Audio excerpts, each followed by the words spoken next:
Hello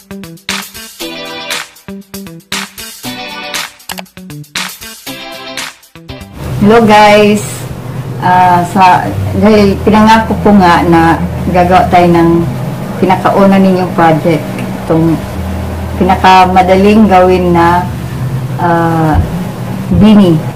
Madali lang talaga, 2 stitch lang ang magagamit nito. Yung mga natutunan ninyo, i-apply na natin. Okay? Ang ginagamit ko ay Monaco brand.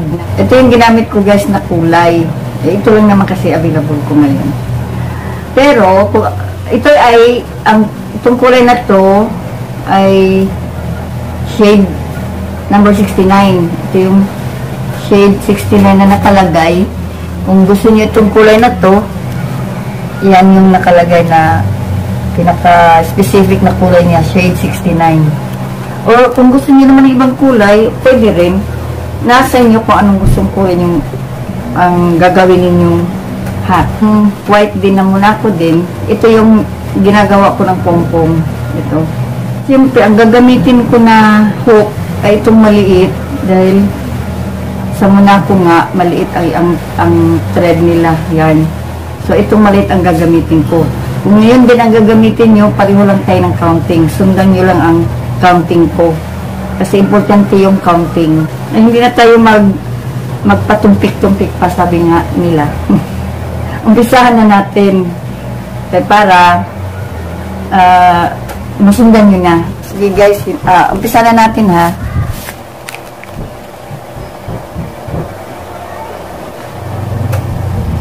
Una, yung slip knot, di ba alam nyo na yun. Yung slip knot, ulitin ko na lang. Kasi yun yung seal ng crochet. Kasi pag walang slip knot, matatanggal yun. Ganyan ha.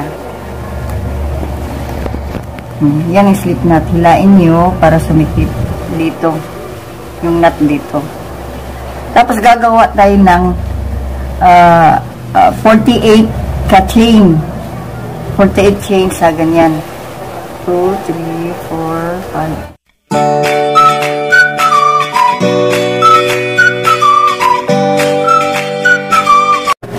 Sige guys, ito may 48 stitches na tayo. Yan, 48 stitches na yan. Tapos ngayon, ang gagamitin natin stitch ay half double crochet mula sa umpisa, sa first row hanggang sa ika-34 na rows. 34 rows gagawin natin ng lahat half double crochet. So, alam niyo naman paano gagawin, pero uulitin ay dandahanin ko uli. Ito na yung half double crochet. Bilang ka muna ng 3, 1, 2, 3. Ito yung pangatlong chain. Tandaan niyo yung pangatlong chain. Tapos ikawit mo ng ganyan, tapos ipasok mo dun sa pangatlong chain na tinandaan mo. Yan. So, half double crochet ay ganyan. Tapos, hilain mo yung 3. Yan.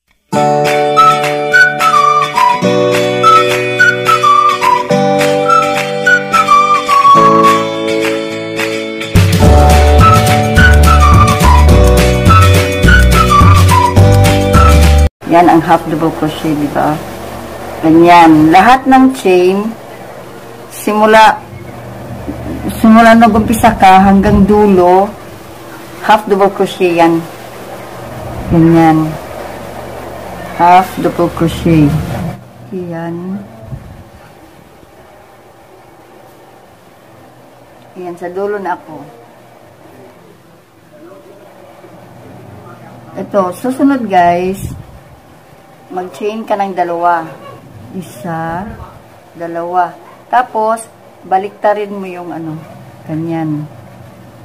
Diba ganyan yan, diba? Baliktarin mo yan kasi babalik ka na naman dun sa dinaanan mo. Ganyan. Tapos, ikawit mo.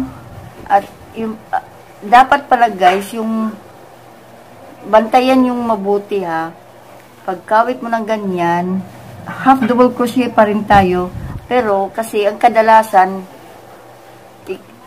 yung dito ka mag-insert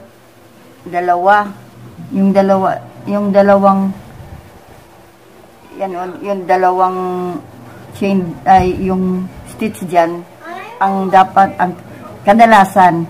Pero ito para makuha natin yung itong ganitong design na hindi flat lang siya, para makuha natin to yung parang may groove, ang gagawin natin ay i-insert doon sa isa lang yung back loop na tinatawag. Ito yung back loop.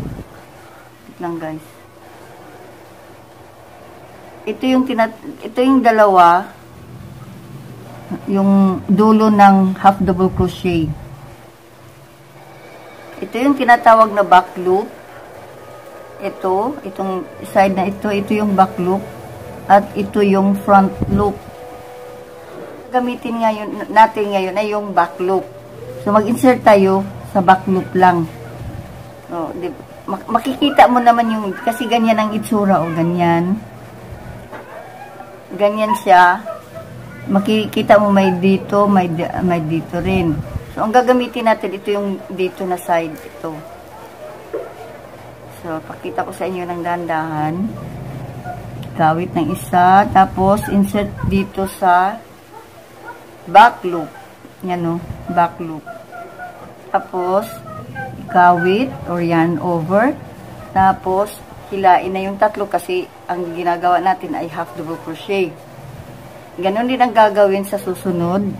Back loop pa rin. Yan, back loop. Hila, tapos hilain yung tatlo. Back loop.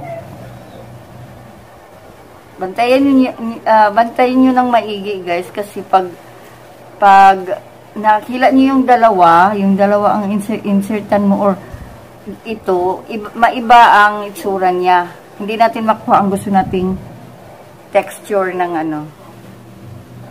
So, kawit, tapos back loop. Ganyan. At yung chain, kung ilang chain yung ginawa mo dito, kung ilang stitches yung ginawa mo sa first row, ganun din yung bilang ng second row. So, dapat makagawa ka rin ng 45 stitches.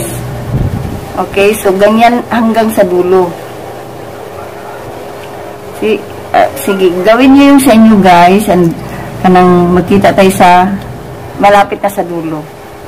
Para maipakita ko kung paano magtapos sa isang dulo. Ito na, malapit ako sa dulo guys ha. So, ganun pa rin ang gagawin. Sasamahan ko kayo hanggang dulo.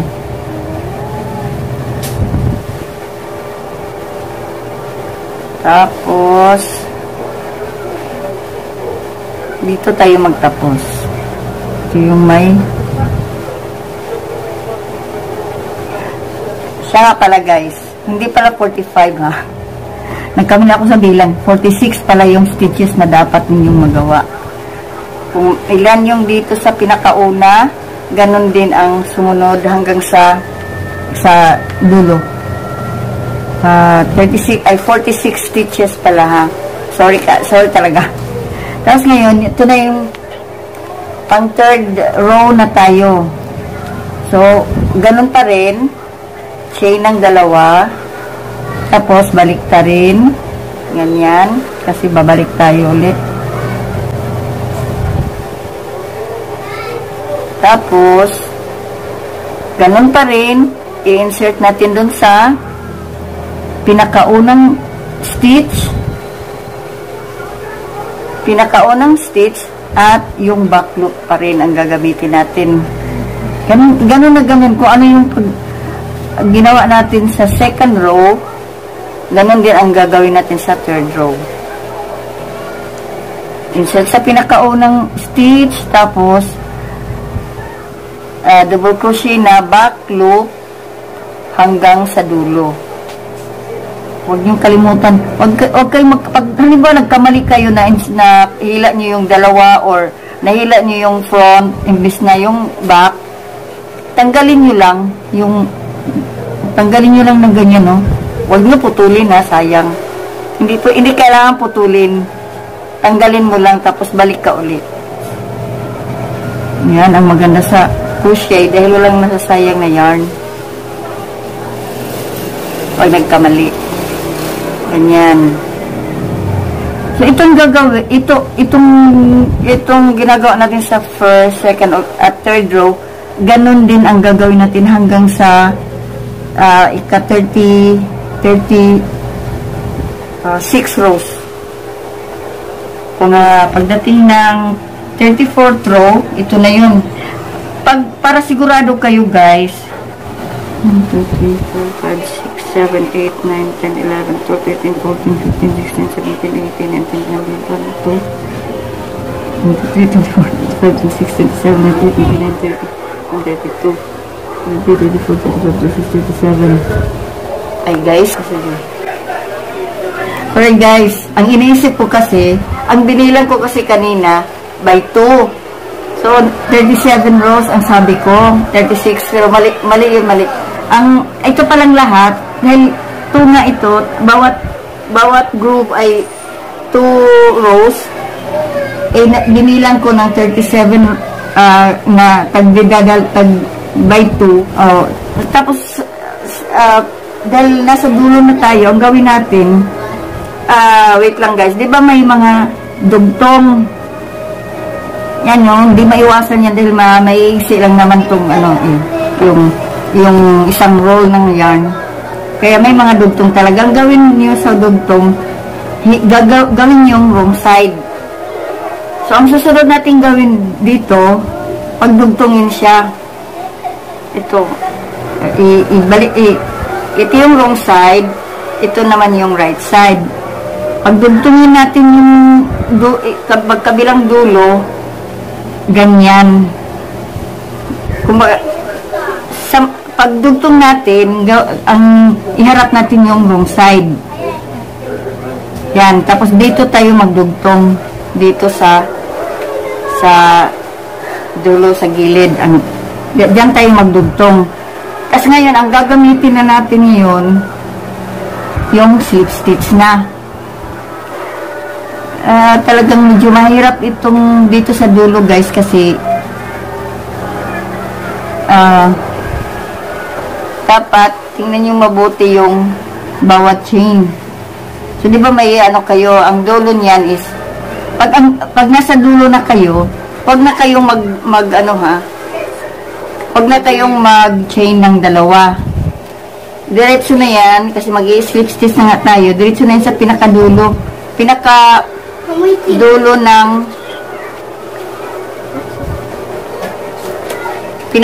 na siya ng hanapin mo yung pinakadulo din ng kabila. Tapos habang nag-i-slip stitch ka papunta sa dulo, ditong dulo, magbilang ka na dapat kung ilan yung stitches na ginawa mo sa bawat rows, ganun din yung slip stitch na gagamitin mo.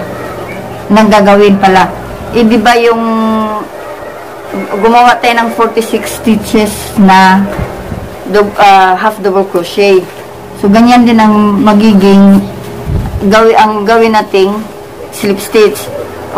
So, huwag ka nang di ba kanina sa dulo, sa bawat dulo, gumawa tayo ng chain, dalawang chain. Ngayon, hindi na kasi mag-i-slip stitch na nga tayo. So, insert mo sa pinakadulo din, ganyan. Tapos, ikawit mo ng ganyan. Tapos, hilain mo na yung dalawa. Di ba may dalawa dyan?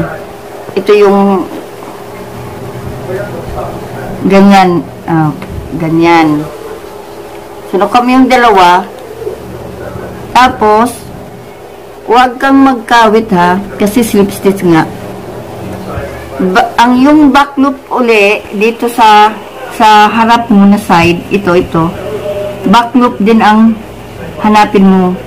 Ito yung pinakaunang back stitch. I-insert mo dyan, back loop. Dito, sa kabila naman, pwede na sa dalawang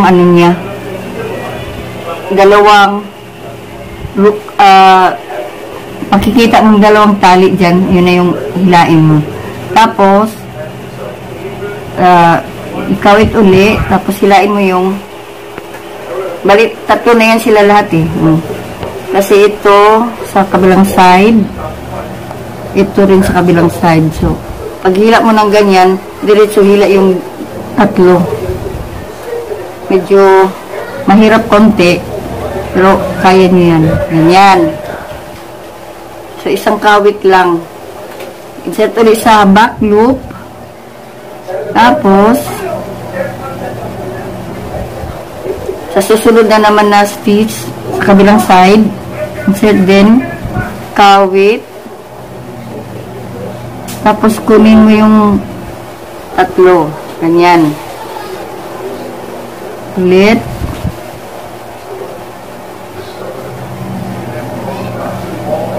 Ganyan.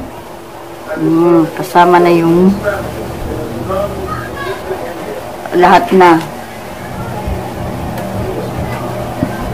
Basta ang magawa yung slip stitch ay 46 din kasi 46 row ay stitches ang ginawa nating half double crochet, di ba? So dapat ganun din ang resulta para hindi siya magkulubot kung magsobra o hindi naman siya masikip tingnan na parang hinila.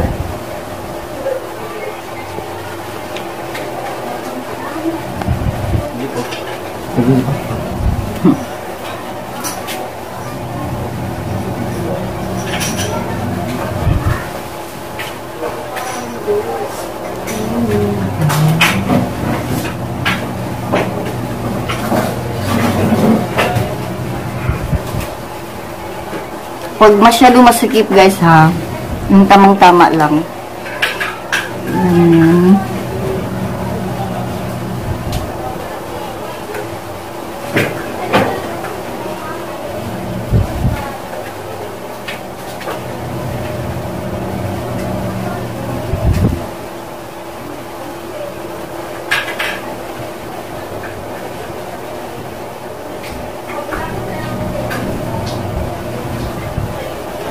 Sige guys, gawin nyo na lang.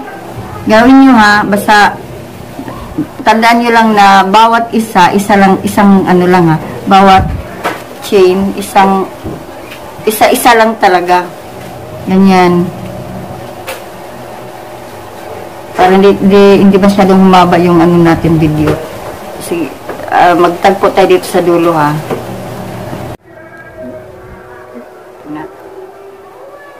Guys ha, ay andito na tayo sa yung dalawang last two na ano, stitch.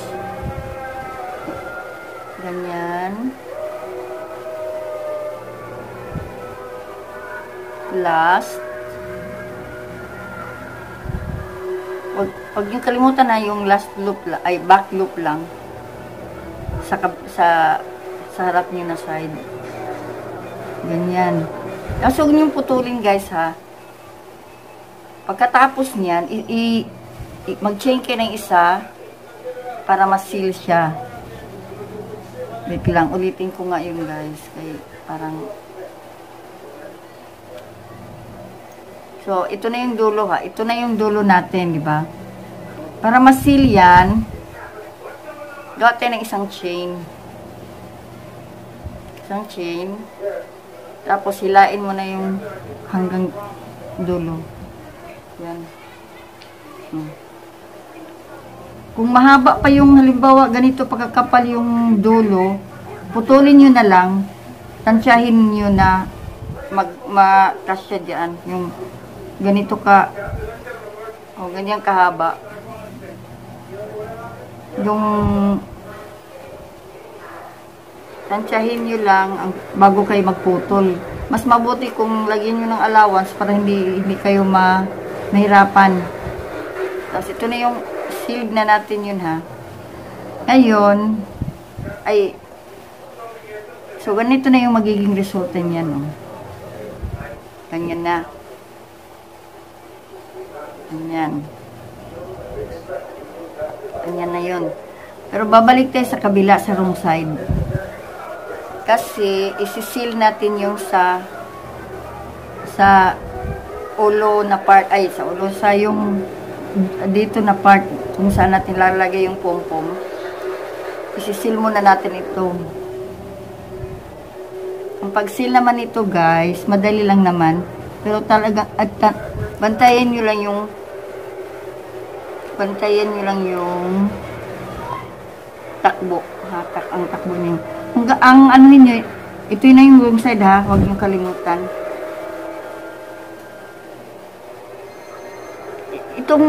Itong naka-oscillate na part, dito kayo kumuha ng ano, i-insert niyo yung ano, yung hook dito. Tapos ilabas niyo dito. Tapos kunin mo to.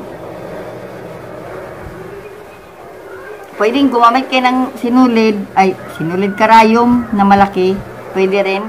Pero ang ginagamit ko yung hook kasi yung ano kasi, minsan nasisira yung yarn pag gumamit ka ng karayom.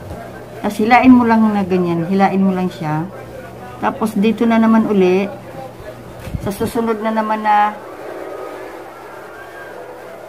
susunod. Basta dito sa mga nakausili. Yung medyo bumukol na sa part. Yan ang kunin mo. Basta pwedeng gumamit ng karayom. Pwede rin itong hook na lang din. Basta i-insert mo lang dun sa butas. Yan o. Hanapin mo lang yung butas. Or maghanap ka ng butas dyan. Para ma-insertan. Ganyan. Hanggang sa dulo. Lahat yan. Wait lang.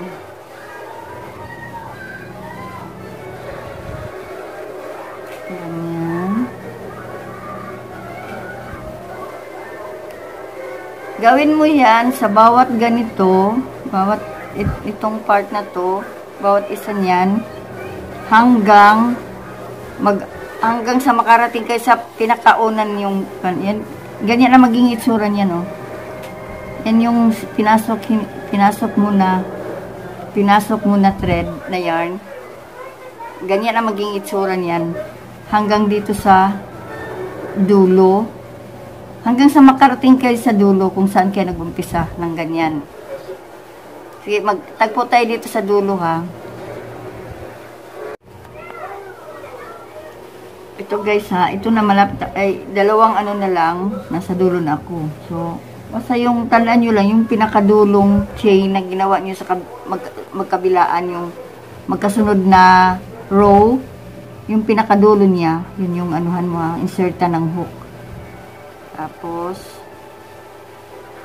kunin mo na lang tong ano, pinakadulo. Yan. Yan, nasa dulo na tayo ha. Ganyan yan siya. Kasi ngayon, ang gawin natin, hilain natin to para ma-close siya, masara. Yan.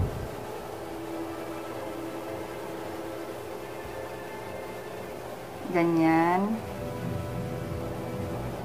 Sikipan nyo lang. May ibang mga tutorial guys na hindi ganito. Ito lang kasi yung pinaka-madali. Na isang tatlong stitches yung pinaka-importante na stitch na half double crochet, yun lang naman ang ano. Kasi yung ibang mga hat, ang madaming stitches na magagamit. Ito yung pero mag-tutorial din tayo ng ganun. Pag sanay na kayo. Ito lang kasi yung pinaka-madali. Kaya, ito muna ang itinuro ko. Tapos, di ba may yung dulo ng pinakauna nating, yung sa umpisa pa lang, di ba yung dulo? Itatali natin tong tali natin dyan. Tali natin, isil natin, para hindi siya tatakbo, kasi tumatakbo eh. Nabubukas. Ganyan, seal na yan. Kasi ngayon, wag mo munang putulin. Baliktarin na natin kasi wrong side to, di ba? Na wrong side. Dito tayo sa right side. Ito na yung magiging resulta. Ano yun? Ganyan na. Ganyan na siya. Yan. Tapos dito guys, lagyan natin yan ng pompom. Kasi pangit tingnan yung ibabaw eh. Yung malaki ang butas. Lagyan natin yan ng pompom. Isasama ko na rin dito kung kasya sa, sa video, yung paano paggawa ng pompom. Madali lang din naman siya. Ngayon, ang gagawin natin, i-insert natin ito.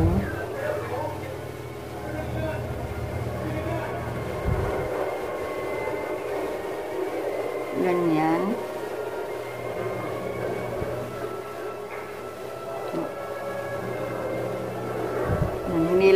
Inila ko yung dulo.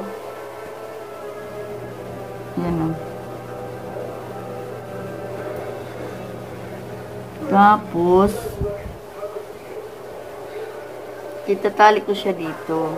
Di ba may nakausin na hindi natin pinutol kanina? Itatali ko yan para hindi siya gagalaw.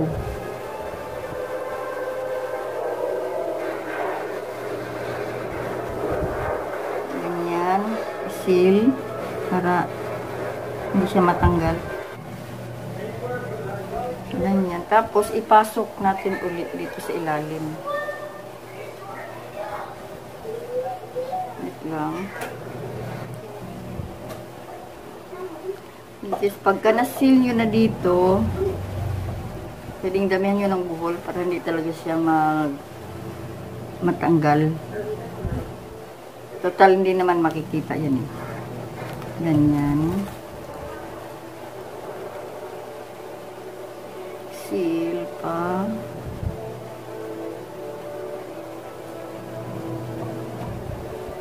Tapos, pwede nyo nang putulin.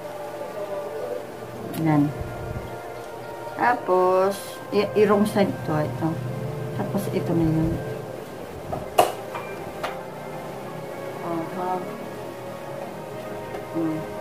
Ito na yun, guys. Tapos na tayo.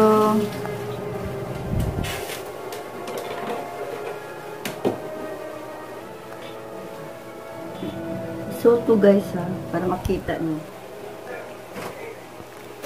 Ganyan yan siya. Tapos kung gusto niyo naman, tupiin yung ganyan. Ako lang din ang magmamodel. Tupiin yung ganyan. Gusto niyo naman na kung mas gusto nyo nakaganyan lang para matabunan pati yung tenga, pwede rin.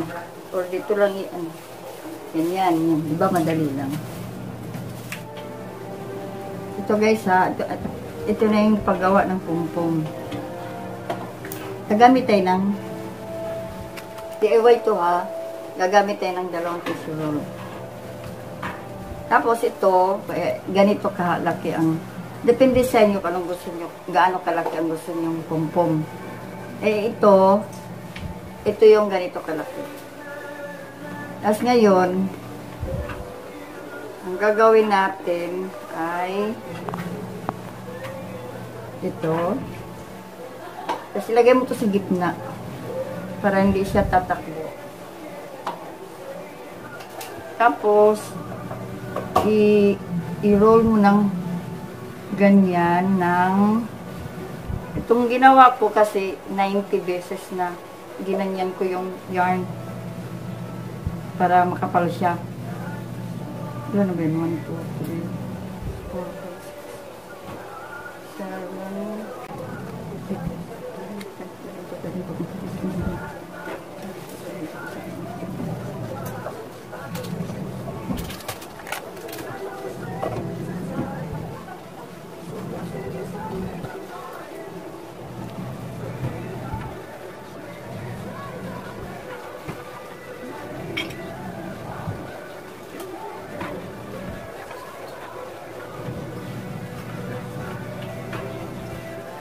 Yan guys, 100 na tali ko yung ganyan. 100 beses yung ginawa ko. Tapos, putulin na natin to. Set aside mo muna yan. Tapos, magputol ka ng doblehin natin ito na. Ganyan lang kahaba. Ganyan. Putulin. Tapos, ito, itatali natin sa gitna.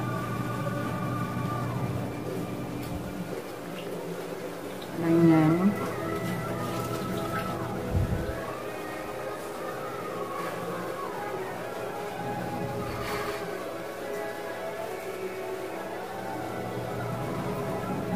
Tapos, itatali natin yan. Ibuhol natin ang ganyan.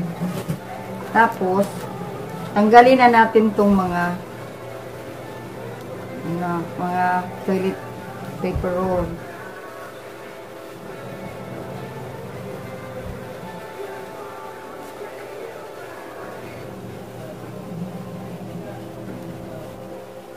Ito guys ha, ito pagkatapos patuloy na natin yung mga buhol, ay yung mga loop pa. Yun, nakita pa kung isa. Yun pa.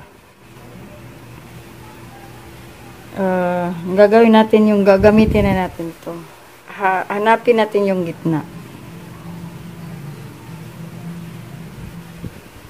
Tapos ilagay yan. Tapos ang gagawin, guguntingin natin itong mga sobra sa ginawa nating sukatan. Ayan.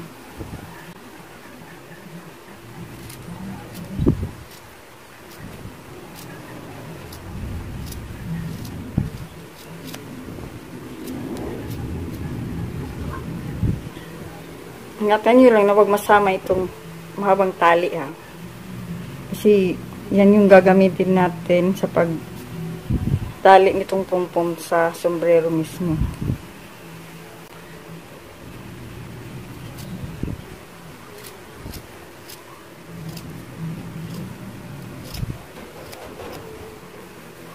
Yan. Meron pa. Tapos,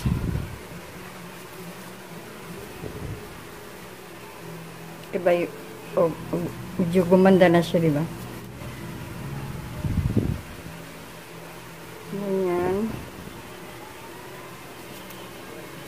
Tapos, ganyan uli. Tapos, kunting.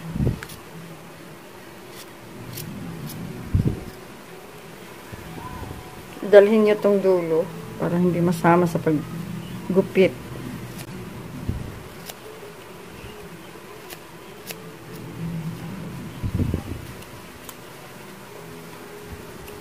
Pantay na siya. Tapos, shake nyo para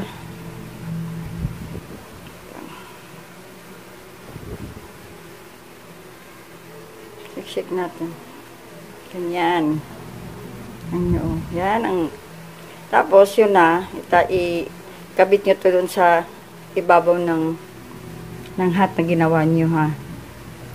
Yan. Pwede rin kung nahabaan pa kayo sa mga himol mo ay sa mga thread, pwede nyo pang bawasan pa. Yan.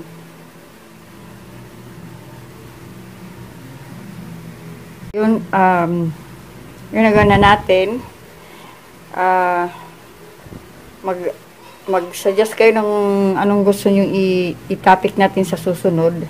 At gagawin natin yun na tutorial. Comment lang kayo sa baba. Sige, yun na guys ha.